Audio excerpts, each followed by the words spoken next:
Pa dobro, mi smo između ostalog da se malo družimo i da naši mlađe generacije vide da obeležimo taj događaj na Kajmakčalanu i da se to ne zaboravi, da bude sve, da se pamti, da se ne ponovi i tako.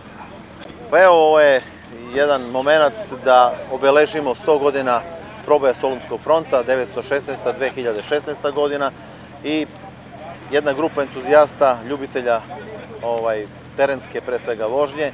Izaćemo svojim terenskim vozilima skroz na Kajmakčalan da položimo venac poginulim srpskim ratnicima, našim precima koji su davne 1916. gore izginuli i da na taj način jednostavno damo i značaj ovom našem putovanju. Mi ćemo ujedno obićemo i Zejtinlik, položit ćemo venac na srpskom vojničkom groblju u Solunu.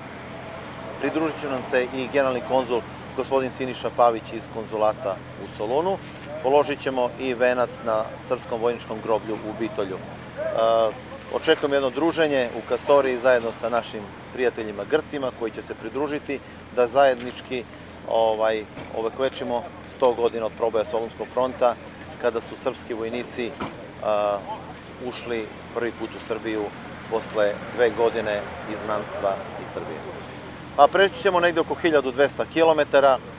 Ja se nadam da uz put iskoristimo priliku, sastaćemo se u Florini i sa privrednicima ovog dela Severne Grčke, da ćemo razgovarati malo i o poslovima, tako da to neće biti samo naša poseta srpskom vojničkom groblju i Kajmakčalanu. Razgovarat ćemo i o nekoj saradnji. Tamo nas očekuju privrednici, očekuju nas predsjednici privrednih komora Florine, Arideje, Grčko-srpske privredne komore.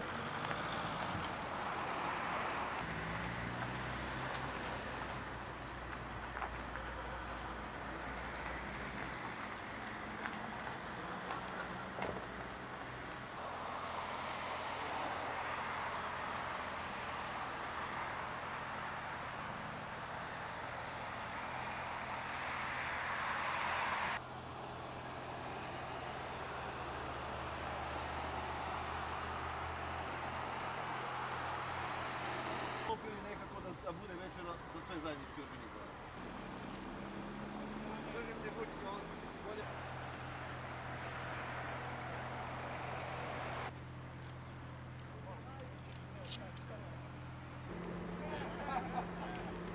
Da privedem ja tu Goran, a?